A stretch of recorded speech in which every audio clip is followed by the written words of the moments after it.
Thank you for coming to our Invest in You series. I'm Steph Bates. I'm the Grad Assistant Career Advisor at the CDIC, otherwise known as the Career Development and Internship Center. We're located on the basement floor of Alumni Hall, so come on down if you have any questions or want to make an appointment. Today, we're going to be talking about is grad school in your future, focusing on what you need to do to apply to grad school. This is our fourth presentation in our set of 5, just to provide our students with some professional development. And we will be hosting our last presentation in 2 weeks, and that will be about finding internships. Okay. So how do you know if grad school is the right fit? So grad school is obviously a very big decision, and when deciding to go, it should just not be taken lightly. You should consider your career goals. Does the career you want require an advanced degree? Which areas should you specialize in? Be sure to talk to professors and other professionals in your field about the specialties within it and the different employment opportunities of each. Grad school is more rigorous than your undergrad. Think about if you have the academic motivation to make it through another 2 to 6 years of courses. 2 to 6 years depends on the program that you choose. Grad school is very expensive. Thankfully, many schools offer fellowships and graduate assistantships to help offset the cost. Be sure to research the cost and all of these opportunities on your program's website. Grad school should not be a fallback option. You should be absolutely sure about the field you're going into before deciding if you should go into grad school. So what will you need in order to apply to grad school? You will need a resume, reference letters or letters of recommendation, usually about 2 to 3, depending on the program. You'll need a transcript, a personal statement, entrance exam scores, depending on the school, and any additional materials based on your specific program. So these additional materials could be a portfolio, an audition, writing samples, or observation hours. This is kind of depending on what you are interested in going for. And then as part of your application materials, you'll need to get 2 to 3 letters of recommendation. When asking professors or supervisors and other professionals in your field to write your letter, we suggest asking, do you feel comfortable and or do you know me well enough to write a positive letter of recommendation? Not asking, will you write me a recommendation? This is just so the person who you thought might be a good pick, they may not know you enough to write a good letter for you. A good letter would also discuss both your academic competencies and your aptitude, as well as your personal characteristics that will help you contribute to your success in grad school. To be courteous, you should always give whoever you will be writing your letter at least 4 weeks to write it. And you can always send a little gentle reminder email about a week before your deadline, just to remind them. To help someone write a great letter for you, you should provide them with the name and the description of the programs and the deadlines. You can also include why you're interested in the program, your resume, some professional highlights that they could include in their letter, and why you're asking this particular person to write your letter. Be sure to provide the link and the website to submit your letter. Almost every grad school requires some type of personal essay with their application. It could be called a personal statement, a letter of purpose, or an admissions essay.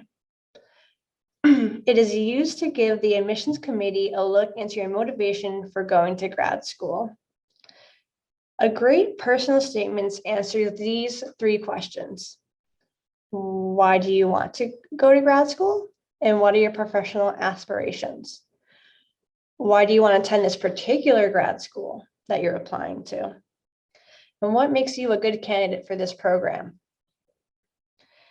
If you should complete individual applications, look into and do some research into each particular school and find about 1 or 2 program-specific research opportunities, areas of focus, internship opportunities, company partnerships, courses, or any other interesting opportunities to describe why you would like to go to that specific school.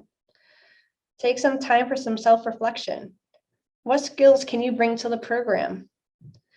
Make sure to answer what the prompt asks of you. You want to answer honestly, but be careful of disclosing too much information. You should remember that this is a professional document. You should form conclusions that explain the value and meaning of your experience. Like, what did you learn about yourself or your goals? Be sure to proofread and ask others to proofread too. The CDIC will always proofread your personal statements too. Once you have decided to go to grad school, you should start researching your financial aid options. Don't be afraid to reach out to the program's financial aid counselor to help understand your options. There are fellowships, which are monetary awards based on academic, athletic, or personal achievements. There are assistantships, which is part-time employment to provide partial or full tuition. Usually you work about 15 to 30 hours a week, and there are 3 types of assistantships. There's teaching, research, and graduate. One important thing to note is that most deadlines for these positions are usually before you receive your admissions into the program. There are scholarships, and the best way to find scholarships is to contact each program individually. One thing to remember is that you should never have to pay for a scholarship application. There are graduate loans to receive need-based financial aid. Be sure to fill out a FAFSA. The FAFSA is open now for anyone considering grad school for next year, and it opens every year in October 1st. There's a loan deferment. When you enter grad school, you may be allowed to temporarily stop making payments or reduce your payments to your federal student loans. However, your interest will still accrue, meaning that the amount you owe will increase if you don't pay your monthly interest. If you're planning on working and going to grad school at the same time, you can check with your employer to see if they have any type of tuition remission options.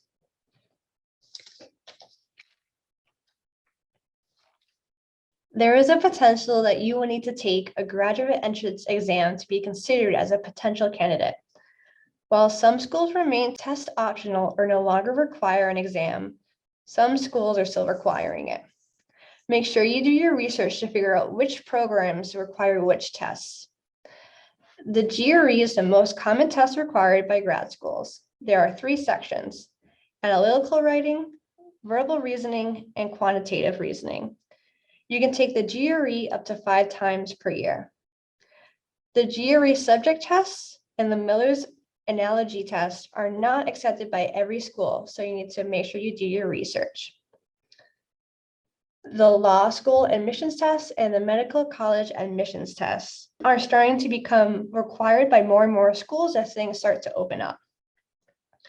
There are lots of test prep classes, self-help books, and lots of online resources and videos to help you prepare for these tests. This is just an application timeline that we show our students. Again, this is just a suggestion. In particular, if you're going to attend grad school right after graduating your undergrad. So in junior year, you're going to want to start researching programs and schools that align with your interests and career goals. You want to talk to the professors about your interest in attending grad schools to see their thoughts about that. You can register and prepare for the appropriate grad exam. You can complete an internship or research opportunity or those additional observational hours needed in your interested field. During the summer before your senior year, you can start requesting all these applications and financial aid materials. You can create a short list of the schools you're going to apply to and begin writing your personal statement. During the fall and winter break of your senior year, you're going to get all application materials together. Ask for those letters of recommendation. Feel free to have the CDIC and faculty review your written statements and your resume and make sure everything is right grammatically and on task. You will need to submit your applications and submit your FAFSA. If you're offered an interview, be prepared for it and consider attending a mock interview with the CDIC. During your spring semester, you will have to confirm that your programs received all the materials. Once you've accepted, you will need to inform the other schools that you will no longer be attending and send thank you notes for those who wrote your recommendation letters.